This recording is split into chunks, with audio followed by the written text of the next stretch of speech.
Reflect Tamil Nadu செய்திகளுக்காக செய்தி வாசிப்பவர் பாரதி கண்ணையா. நான் செல்வது நேர்வழி, தொண்டர்கள் செல்லும் பாதையில் நான் தூணாக நிற்பேன். முன்னாள் அமைச்சர் செங்கோட்டையன் அமைச்சர் ரகுபதிக்கு பதில். 45 ஆண்டுகால அரசியல் வரலாற்றில் நான் நேர்வழியில் சென்று கொண்டிருக்கிறேன். இது மாற்று கட்சியை சார்ந்தவர்களுக்கும் தெரியும். நேற்றைய தினம் சட்ட அமைச்சர் என்னை குறித்து கூறிய கருத்து வருந்தத்தக்கதாக உள்ளது. பொது வாழ்க்கையில் இருப்பவர்கள் எப்படி வாழ்ந்து கொண்டிருக்கிறார்கள் என தெரிந்து புரிந்து இது போன்ற கருத்துக்களை வெளிப்படுத்தி இருக்க வேண்டும்.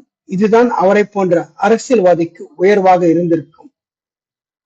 என்னை பொறுத்தவரை மற்றவரை கூட அரசியல் வாழ்க்கையில் குறை கூறாமல் என் வாழ்க்கை பயணத்தில் நேர் வழியில் சென்று கொண்டிருக்கிறேன். இந்த இயக்கத்திற்கு எப்போதும் சோதனை வரும்போது இந்த தொண்டர்களுக்கு என்றைக்குமே நான் தூணாக நின்று செயலாற்றி இருக்கிறேன் என தெளிவுபடுத்துகிறார்.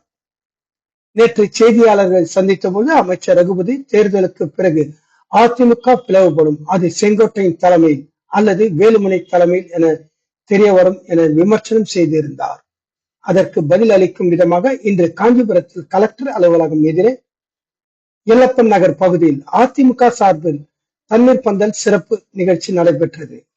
இதற்கு சிறப்பு விருந்தினராக வருகை தந்த முன்னாள் அமைச்சர் செங்கோட்டையன் தண்ணீர் பந்தல் நிகழ்ச்சிக்கு பின் செய்தியாளர்களிடம் பேட்டி அளித்தார்.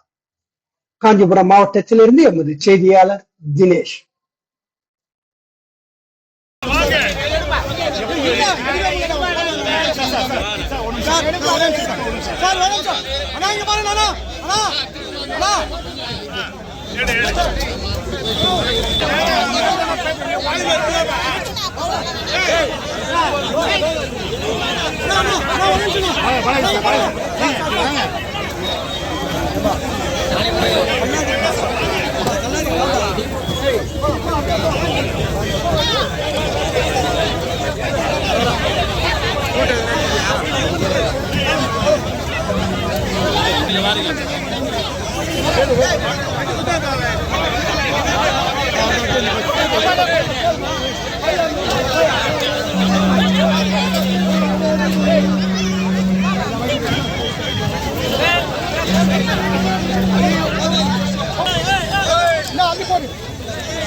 ஆயிரத்தி 1972 இந்த இயக்கத்தை துவங்கியவர், மறைந்தும் மறையாமல் நம் நெஞ்சங்களே வாழ்ந்து கொண்டிருக்கிற புரட்சி தலைவர்.